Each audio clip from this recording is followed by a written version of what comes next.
ഇബ്നു ഹജർ അസ്ഖലാനി ഇവിടെ 6ഓളം വിശദീകരണങ്ങൾ കൊടുക്കുമ്പോൾ അവിടെയൊക്കെ പറയുന്നത് ഒന്നുകിൽ ലാ യസ്മഉ ഇല്ലാ ദിക്രി, എൻ്റെ സ്മരണയല്ലാതെ ഒരു വരി കേൾക്കൂല, ഹറാമ് കേൾക്കൂല, കറാഹത്ത് കേൾക്കൂല, ആവശ്യമില്ലാത്ത കേൾക്കൂല.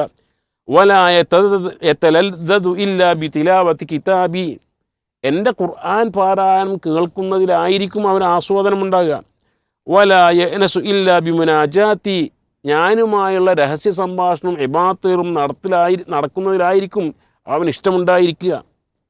അതേപോലെ തന്നെ മറ്റൊരു വ്യാഖ്യാനമായ അദ്ദേഹം കൊടുത്തു, കുന്തു ഹാഫിള സംഇഹി അല്ലദീ യസ്മഉ ബിഹി, അവൻ കേൾക്കുന്ന കേൾവിയെ, ചെവിയെ ഞാൻ സംരക്ഷിക്കും. വലാ യസ്മഉ ഇല്ലാ മാ യഹില്ലു ഇസ്തിമാഉഹു, കേൾക്കാൻ പറ്റുന്നത് മാത്രമേ ഒരാൾ കേൾക്കുകയുള്ളൂ.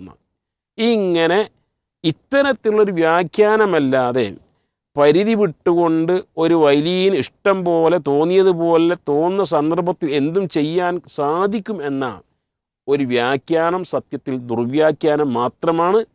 ഇവരിങ്ങനെ ദുർവ്യാഖ്യാനം നടത്തുന്ന പോലെ വേണമെങ്കിൽ അദ്വൈതവാദികൾക്കും ഈ ഹദീസ് എടുത്തു വെച്ചുകൊണ്ട് ആ മനുഷ്യൻ ദൈവമാണ്, ഈ മനുഷ്യൻ ദൈവമാണ് എന്നൊക്കെ പറയാൻ സാധിക്കും. അപ്പോൾ അഹ്ലുസുന്ന എങ്ങനെയാണോ ഇതിനെ വിശദീകരിച്ചത് അങ്ങനെ മാത്രമേ ഈ ഹദീസിനെ വ്യാഖ്യാനിക്കാൻ പറ്റുള്ളൂ.